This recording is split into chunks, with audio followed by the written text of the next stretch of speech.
AP budget చాలా అద్భుతంగా ఉందని మంత్రి నాదెండ్ల మనోహర్ సంతోషం వ్యక్తం చేశారు. రాష్ట్రంలో ఆర్థిక పరిస్థితులు ఇబ్బందిగా ఉన్నప్పటికీ అన్ని పథకాలకు బడ్జెట్ కేటాయింపులు చేయడం అభినందనీయమన్నారు. ప్రత్యేకంగా 48,000 కోట్ల రూపాయల మూలధన వ్యయానికి కేటాయించడం హర్షణీయమని తెలిపారు. గత ప్రభుత్వంలో పంచాయతీ శాఖలో జరిగిన అవినీతి బడ్జెట్ ప్రసంగంలో మనకు అర్థమవుతుందని విమర్శించారు. ప్రభుత్వం కేటాయించిన బడ్జెట్ను పథకాల అమలుకు క్షేత్ర స్థాయిలో నేతలందరూ కష్టపడి పనిచేస్తామని మంత్రి నాదెండ్ల మనోహర్ హామీ ఇచ్చారు. బడ్జెట్ ప్రవేశపెట్టి ఆంధ్రప్రదేశ్ భవిష్యత్తు కోసం రాబోయే రోజుల్లో ఏ విధంగా ఒక మార్పు తీసుకురావాలనే ఒక చక్కటి సంకేతం పంపడానికి కోసం చేసిన ప్రయత్నాన్ని మనస్ఫూర్తిగా జనసేన పార్టీ నుంచి మేమందరం కూడా మా పార్టీ అధ్యక్షులు పవన్ కళ్యాణ్ గారి ఆదేశాల మేరకు ఈ బడ్జెట్ని మనస్ఫూర్తిగా మేము సమర్థించుకుంటూ ప్రజల్లోకి తీసుకెళ్లాల్సిన బాధ్యత మాపైన ఉంది.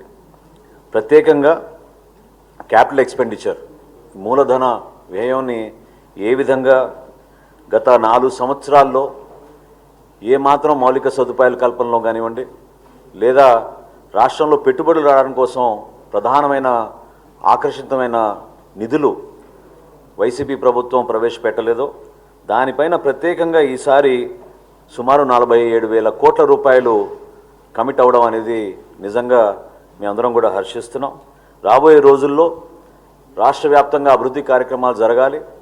దానికి అవసరమైన ఈ క్యాపిటల్ ఎక్స్పెండిచర్ ఖచ్చితంగా ప్రజల్లోకి తీసుకెళ్లే విధంగా పారిశ్రామికవేత్తలు కానివ్వండి ప్రతి గ్రోత్ కారిడార్లో కూడా మనం అభివృద్ధి కార్యక్రమాలు చేయడానికి ఈ 47,000 కోట్ల రూపాయల క్యాపిటల్ ఎక్స్పెండిచర్ ఉపయోగపడుతుందని మనస్ఫూర్తిగా మేమందరం కూడా ఈరోజు హర్షం వ్యక్తపరుస్తున్నాం.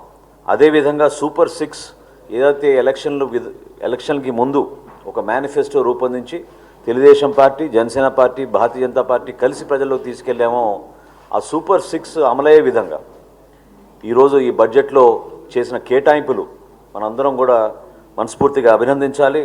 అదేవిధంగా అన్నదాత సుఖీభవ అనే పథకానికి రైతు సోదరులందరూ కూడా ఉపశమనం కలిగే విధంగా కష్టకాలంలో ప్రభుత్వం నుంచి కేంద్ర ప్రభుత్వం నుంచి వచ్చే 6,000 రూపాయలు అది 10,000 రూపాయలకు పెంచుతామని ప్రతిపాదించారు వాళ్ళు. అయినా కానీ గతంలో ఇచ్చిన హామీ మేరకు సూపర్ 6లో మేము ఎలక్షన్ ముందు ఇచ్చిన హామీ మేరకు ఆ 20,000 రూపాయలు మన రైతు సోదరులందరూ కూడా అందించడానికి ఈ రోజున బడ్జెట్లో కేటాయించినాం. గౌరవ ఉప ముఖ్యమంత్రి గారు పవన్ కళ్యాణ్ గారి తరఫున జనసేన పార్టీ తరఫున మేమందరం కూడా ఈ బడ్జెట్ని స్వాగతిస్తూ ఈ ప్రభుత్వానికి మరింత బలం నింపే విధంగా క్షేత్రస్థాయిలో చేసే ప్రతి కార్యక్రమాన్ని ప్రత్యేకంగా ఈరోజు తెలుగు భాష గురించి కూడా ప్రస్తావించినందుకు దానికి కేటాయించిన నిధులు రాబోయే రోజుల్లో పర్యాటక రంగానికి ఒక ఇండస్ట్రియల్ పాలసీ రూపొందించినందుకు మరొకసారి గౌరవ ముఖ్యమంత్రి గారికి ప్రత్యేకంగా ధన్యవాదాలు తెలుపుకుంటూ జనసేన పార్టీ నుంచి ఎప్పుడు కూడా మేము ఒక కోఆపరేటివ్ మూడ్లో అదేవిధంగా సహకరించడమే కాకుండా ప్రభుత్వం చేసే ప్రతి కార్యక్రమాన్ని మేము క్షేత్రస్థాయిలో బలపరిచే విధంగా ప్రజలకి అందుబాటులో తీసుకెళ్లే విధంగా కష్టపడి పనిచేస్తాం.